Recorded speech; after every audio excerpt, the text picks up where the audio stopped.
Hello friends, চলো এই অঙ্কটা দেখে নাও, তারপরে এই অঙ্কের ফাইনাল রেজাল্ট বলবো। আজকে প্রাইভেটে তোমাদের প্রথম দিন। আজকে তোমাদেরকে আমি শিখাবো কিভাবে 13 থেকে 5 বিয়োগ করতে হয়। তো দেখো, 5 হচ্ছে বড় সংখ্যা, 3 ছোট সংখ্যা। 5 3-এর মধ্যে তো যাবে না, এই জন্য 3-এর পাশে মনে মনে আমাদের একটা 1 নিয়ে নিতে হবে। সাপোজ আমি এই 3টাকে নিলাম, এমনি পাশে একটা মনে মনে 1 নিয়ে নিলাম। এই যে 5, এখন কিন্তু আমি বিয়োগ করতে পারবো। তাহলে 5 আছে কত হলে 13 হবে। এই দেখো, আবার 3 হচ্ছে ছোট সংখ্যা, 5 বড় সংখ্যা।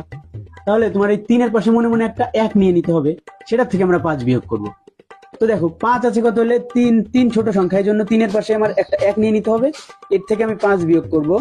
5 বিয়োগ করলে 5 আছে। আজকে তোমাদের প্রাইভেট পড়াবো না, প্রাইভেট ছুটি, যাও। আমি বাবা মনে মনে সরে পড়ি এখান থেকে। समझ रहे हो समझ रहे हो आप অঙ্কটাই ভুল আছে স্যার। 2070 সাল চলে এলো, 3-এর পাশে 1 নিচ্ছি, তবুও অঙ্ক মিলাতে পারছি না। प्यारी समझ गई।